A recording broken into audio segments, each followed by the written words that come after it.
मुझे एक कविता याद आई। मैंने रामचरितमानस में एक जो रामायण वाल्मीकि रामायण में एक शंबुक वध का इंसिडेंट है जो रामचरितमानस में नहीं लिखा गया। शंबुक एक शूद्र था जो तपस्या कर रहा था, इसलिए भगवान प्रभु श्री राम ने उसका वध किया। वादम गौंडी साहब कह रहे थे कि वेद में जिनका हवाला हाशिए पर भी, पेज के कोने में भी नहीं, वेद में जिनका हवाला हाशिए पर भी नहीं, वो अभागे आस्था विश्वास लेकर क्या करें। वेद में जिनका हवाला हाशिए पर भी नहीं, वो अभागे आस्था विश्वास लेकर क्या करें। लोक रंजन हो जहां शंबुक वध की आड़ में, इंटरटेनमेंट हो जाए। लोक रंजन हो जहां शंबुक वध की आड़ में, उस व्यवस्था का घृणित इतिहास लेकर क्या करें। कितना प्रतिगामी रहा, कितना प्रोग्रेसिव रहा भोगे हुए क्षण का यथार्थ, कितना प्रतिगामी रहा भोगे हुए क्षण का यथार्थ। त्रासदी कुंठा पठन संतरास लेकर क्या करें। कि बुद्धिजीवी के लिए सूखे का मतलब और है, बुद्धिजीवी के लिए सूखे का मतलब और है। झूठ में भी सेक्स का एहसास लेकर क्या करें। बहुत अच्छी, ये बातें ऐसी हैं कि पहुंचनी चाहिए। एक उनका शेर है कि इस व्यवस्था ने नई पीढ़ी को आखिर क्या दिया, इस व्यवस्था ने नई पीढ़ी को आखिर क्या दिया। सेक्स की रंगीनियां और बोलियां सल्फास। इस व्यवस्था को, इसका नई व्यवस्था क्या है, कहाँ है वो। और बहुत अदम गौंडी साहब तो इतनी सीधी सीधी बात करके गए कि ना बिल्कुल रख के लिखा है। कह रहे हैं कि भूखमरी की जद में है, भूखमरी के रेंज में आ गया है, या फिर फांसी दार। भूखमरी की जद में है या दार के साये में है, अहले हिंदुस्तान अब तलवार के साये में। छा रही है जहन की परतों पे मायूसी की धूल, छा रही है जहन की परतों पे मायूसी की धूल। आदमी गिरती हुई दीवार के साये में। और उन्हीं से ये आइडिया मुझे मिला था कि बेबसी का एक समंदर दूर तक फैला हुआ, बेबसी का एक समंदर दूर तक फैला हुआ, और कश्ती कागजी पतवार के साये। वो कह के गए कागज से होगी, कागज कलम पे। मैं कभी लिखा था कि, और हो सकता है मुझे अक्सर ऐसे ना, ऐसे बीच बीच में सनक छूटती है क्या हो जाएगा। पूरे दिन तो मैं महीनों ऐसा डिप्रेस सा रहता हूँ कि कुछ नहीं हो सकता, कुछ नहीं हो सकता, बहुत कठिन है। पर फिर बीच में एकदम से कुछ मिलता है और लगता है कि हाँ संभव होगा। बस उस जगह पे टिके रहना बहुत जरूरी। एक जगह से दिखता है सब कुछ सही सही होता हो, पर उस जगह पे टिक नहीं पाए। बहुत स्लिपरी जगह, बहुत छोटा सा। वो नहीं, बचपन में क्रिकेट खेलते तो टाइमिंग का आता था, वो छोटा होते जाता है। बहुत बारीक टाइमिंग है और बहुत जरूरी है। खुद गौंडी साहब कहते हैं जो बदल सकती है इस पुलिया के मौसम का मिजाज, एक ट्रांजिशन करते हैं। जैसे मैं अगर नहीं, मैं क्योंकि मेरे घर में कुछ अजीब सा, बहुत लकीली सिस्टम। मेरी दीदी मुझसे 10 साल बड़ी है, मेरे पापा मुझसे, वो भी काफी लेते थे तो पापा भी बहुत दूर हो जाते हैं, तो बीच में एक जनरेशन गैप आता है, बीच में डिस्ट्रीब्यूशन भी अच्छा है। फिर मैं अपने छोटे लोगों के साथ या फिर मतलब 22 साल 23 साल के लोगों के साथ मिलता हूँ। मुझे लगता है कि ये एलपीजी रिफॉर्म हुए थे ना, तब तक हम लोगों के पास डिस्पोजेबल टाइम बहुत होता, लेकिन डिस्पोजेबल इनकम नहीं। फिर हमने बाजार लेके आया अपने घर में, और फिर धीरे धीरे हमारे पास डिस्पोजेबल इनकम है कुछ लोगों के पास। फिर जीवन स्तर कुछ लोगों का तो सुधरा, एक मिडिल क्लास, एक नया तबका आया है जो ऊपर आ रहा है, उसके पास डिस्पोजेबल टाइम कम है।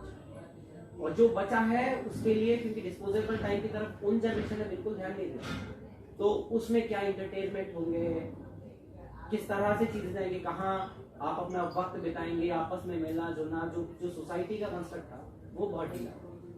तो आदम गौंडी साहब कह रहे थे कि जिस्म क्या है रूह तक सब कुछ खुलासा देखिए। जिस्म क्या है रूह तक सब कुछ खुलासा देखिए, आप भी इस भीड़ में घुसकर तमाशा देखिए।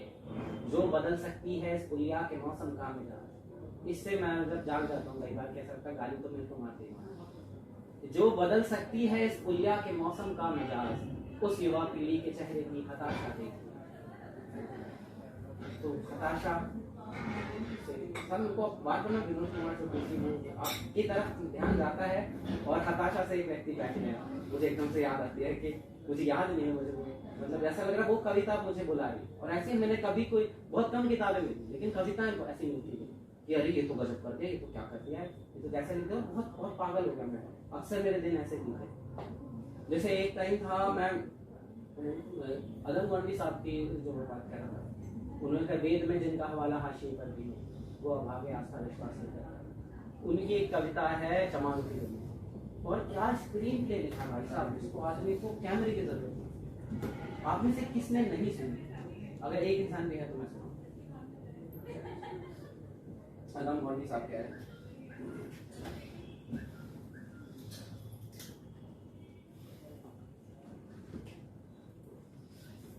कि आइए महसूस करिए जिंदगी के ताप, आइए महसूस करिए जिंदगी के ताप को, मैं चमारू की गली तक ले चलूंगा, जिस गली में भुखमरी की यातना से डूब कर मर गई पुलिया बेचारी एक कुएं में डूबकर। है सभी सिर पर बिनौली कंडियों की टोकरी, आ रही है सामने से हर खुआ की छोकरी, चल रही है छंद के आयाम को देती दिशा, मैं इसे कहता हूँ सरजू पार की मोनालिसा। कैसी है भयभीत है हिरनी सी घबराई हुई, लग रही जैसे कली बेला की कुम्हाई हुई, कल तलक वाचाल थी फिर आज कैसी मौन है, जानते हो इसकी खामोशी का कारण कौन है? थे यही सावन के दिन हरखू गया था हाट को, सो रही बूढ़ी उसारे में बिछाए खाट को, डूबते सूरज की किरणें खेलती थी रेत से, घास का गट्ठर लिए वो आ रही थी खेत से, आ रही थी वो चली खोई हुई जज्बात में, क्या पता था उसको कोई भी लिया है। खूनी से बेखबर कृष्णा बेखबर राहों में थी, मोड़ पर घूमी तो देखा अजनबी बाहों में थी, चीख निकली भी तो होठों में ही घुटकर रह गई, छटपटाई पहले फिर गिरी फिर ढह गई। दिन तो सरजू के कछारों में था कब का जल गया, दिन तो सरजू के कछारों में था कब का ढल गया, वासना की आग में औमार्य उसका जल गया, और उस दिन ये हवेली हंस रही थी मौज में, होश में आई तो कृष्णा की पिता की गोद में, जुड़ गई थी भीड़ जिसमें जोश था सैलाब था, जो पिता अपनी सुनाने के लिए बेताब था। बढ़ते मंगल ने कहा काका काका तू कैसे मौन है, पूछ तो बेटी से आके वो दरिद्र कौन है। अरे कोई हो संघर्ष से हम पांव मोड़ेंगे नहीं, कच्चा खा जाएंगे उसको जिंदा छोड़ेंगे नहीं। अरे कैसे हो सकता है होनी कह के हम ताला करें और वो दुश्मन बहू बेटी से मुंह काला करे। बोला कृष्णा से बहन सोचा मेरे अनुरोध से, बच नहीं सकता वो पापी अब मेरे प्रतिशोध से। पड़ गई इसकी भनकती ठाकुरों के कान में, वो इकट्ठे हो गए सरपंच के दालान में, दृष्टि जिसकी है जमी भाले की लंबी नोक पर, देखिए सुखराज सिंह बोले हैं खैनी ठोक कर। और क्या कहे सरपंच वाले, क्या जमाना आ गया, कल तक तो पांव के नीचे था रुतबा पा गया, और ये सरकार कहती है कि मिलजुल कर रहो, कुंवर के बच्चों को खोरी नहीं हरजन खाओ। देखिए ना ये तो कृष्णा है चमारों के यहाँ पड़ गया है सीप का मोती, गवारों के यहाँ जैसे बरसाती नदी अलहड़ नशे में चूर है, आत्मा गुच्छे रखने देती मजरूर है, बेचता भी है नहीं ससुराल इसको, हटुआ कोई फिर बाहों में इसको बीच ले तो क्या हुआ। आज सरजू पार अपने शाम से टकरा गई, जाने अनजाने वो लज्जत जिंदगी की पा गई। वो तो मंगल देखता था बात आगे बढ़ गई, वरना वो मरदूद इन बातों को कहने से रही। जानते हैं आप मंगल एक ही मक्कार है, वो उसकी शह पे आने जाने को तैयार है, कल सुबह गर्दन नजर नपती है बेटे बाप की, गांव की गलियों में क्या इज्जत रहेगी। बात का लहजा का ऐसा ताप सबको आ गया, हाथ ऊंचों पर गए माहौल भी सन्ना गया, वो क्षणिक आवेश जिसमें हर युवा तैमूर था, हाँ मगर होनी को तो कुछ और ही मंजूर था। रात जो आया न वो तूफान अब पुरजोर था, भोर होते ही वहां का दृश्य बिल्कुल और सिर पे टोपी बेत की लाठी संभाले हाथ में, एक दर्जन थे सिपाही ठाकुरों के साथ में, घेर कर बस्ती कहा हल्के के थानेदार ने, जिसका मंगल नाम है वो व्यक्ति आए सामने। मंगल निकला झोपड़ी का पल्ला थोड़ा खोल कर, एक सिपाही ने कभी लाठी चलाई दौड़कर, गिर पड़ा मंगल तो माथा कूट से टकरा गया। सुन पड़ा के माल व चोरी का तूने क्या किया, अरे कैसी चोरी माल कैसा। जैसे ही उसने कहा एक लाठी फिर पड़ी और होश भी जाता रहा, होश होकर वो पड़ा था झोपड़ी के द्वार पर। ठाकुरों से फिर दारोगा ने कहा ललकार कर, मेरा मुंह क्या देखते हो, इसके मुंह में थूक दो, आग लाओ और इसकी झोपड़ी भी फूक दो। और फिर प्रतिशोध की आंधी वहां चलने लगी, बेसहारा निर्बलों की झोपड़ी जलने लगी। दुधमुहा बच्चा वो बूढ़ा जो वहां घेरे में था, जो वहां खेड़े में था, वो अभागा दीन हिंसक भीड़ के घेरे में था। घर को जलता देख कर वो होश को खोने लगे, कुछ तो मन ही मन मगर कुछ जोर से रोने लगे।